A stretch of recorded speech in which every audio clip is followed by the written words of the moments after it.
कल 12 जनवरी को पूरा दिन मुस्लिम लीग नून के मुख्तलिफ रहनुमा तलाल चौधरी, ख्वाजा आसिफ, मरियम औरंगजेब, उजमा बुखारी समेत बहुत से लोगों ने बड़ी बड़ी प्रेस कॉन्फ्रेंस की कि आज यानी 13 जनवरी को इमरान खान को 190 million pound case al Qaeda trust case में बड़ी से बड़ी सजा सुनाई जाएगी और एक पाकिस्तान के बहुत बड़े नजूमी का पट्टा भी खोला गया और उन्होंने भी एक बड़ी प्रेस कॉन्फ्रेंस की कि इमरान खान को बड़ी सजा सुनाई जाएगी, फैसल वादा साहब। लेकिन आज निजाम फिर कैदी नंबर 804 के सामने नहीं टिक सका और एहतसाब अदालत के जज चुपके से अदालत से फिर फरार हो गए और 17 जनवरी को फिर फैसला सुनाने का ऐलान कर दिया।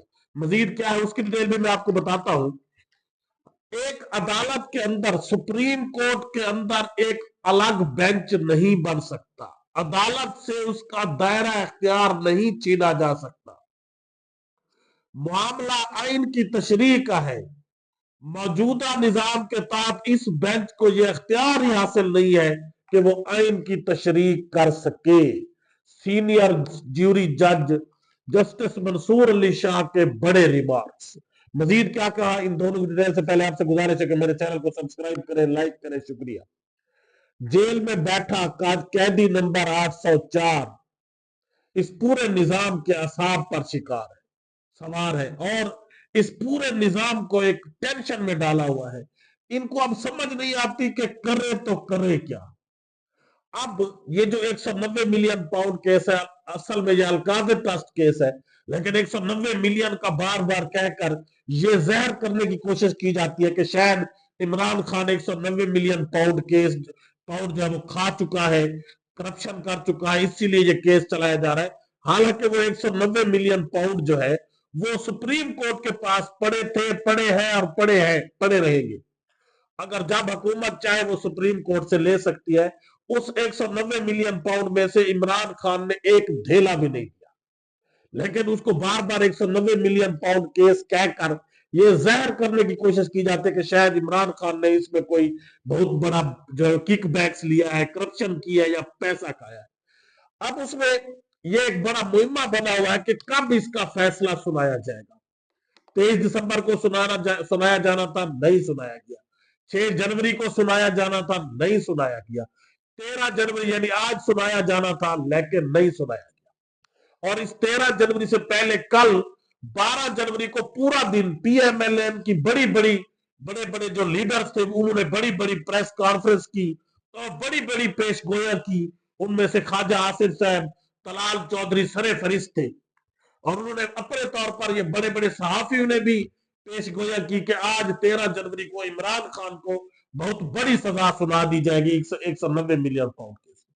और पाकिस्तान के एक बहुत बड़े नजूमी जिनको आप टेलीविजन पर देखते हैं, फैसल वादा, उसका स्पेशल तौर पर पट्टा खोला गया कल और उससे एक बड़ी प्रेस कॉन्फ्रेंस करवाकर इमरान खान को उसी प्रेस कॉन्फ्रेंस में ही फैसला सुना दिया गया और 190 मिलियन पाउंड केस में बहुत बड़ी सजा भी सुनाने की पेशगोई कर दी गई।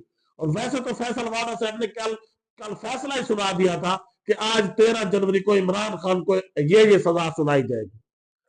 लेकिन हुआ क्या कि जज नासिर जवेद राणा साहब आज अडियाला जेल में चोरी छुप के पहुंचे। आहिस्ता से एक दो बार सरगोशी की कि इमरान खान कहाँ है, फिर एक बार कहा आहिस्ता से सरगोशी की इमरान खान कहाँ है। वहां पर जो अडियाला जेल में अदालत लगी हुई थी, वहां पर मौजूद गार्ड वगैरह में से किसी ने नहीं सुना कि हमारे जज नासिर जवेद राणा साहब ने कुछ बोला है या नहीं बोला। तो जब उन्होंने इतनी आहिस्ता से सरगोशी की इमरान खान को, तो वो तो जेल में बंद थे, उनको तो पुलिस ने ही वहां लाना था, लेकिन इमरान खान को नहीं लाया गया। और जज साहब ये कहकर चलते बने कि इमरान खान मुलजिम हाजिर नहीं हुआ, इसीलिए मैं फैसला नहीं सुना सकता, और वहां से भाग खड़े हुए। अब अगर सपोज इमरान खान के पास ये अख्तियार है, वो 1 साल या 10 साल ना आए तो आप फैसला नहीं सुनाएंगे।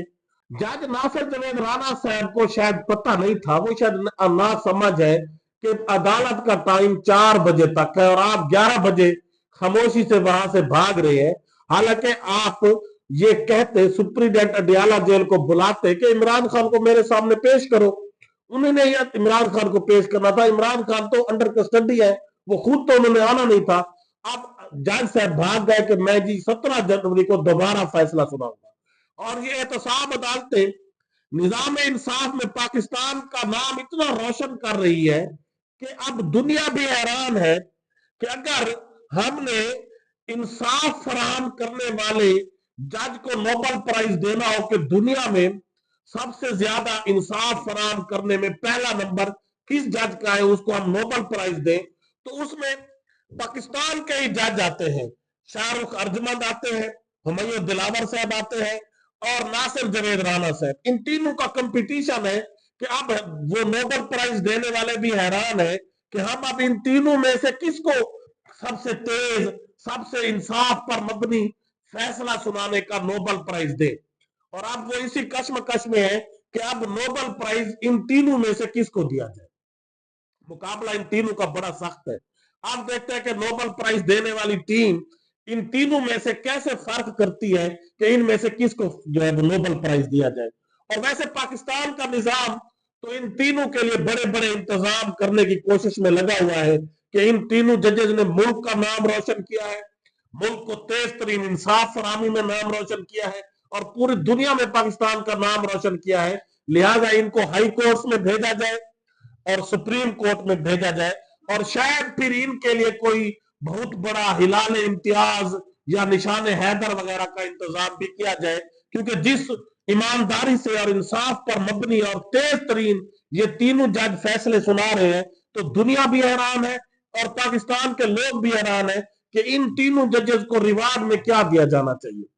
और गालिब ने तो ऐसे जजेस के लिए कहा था, काबे किस मुंह से जाओगे गालिब, शर्म तुमको मगर नहीं आती।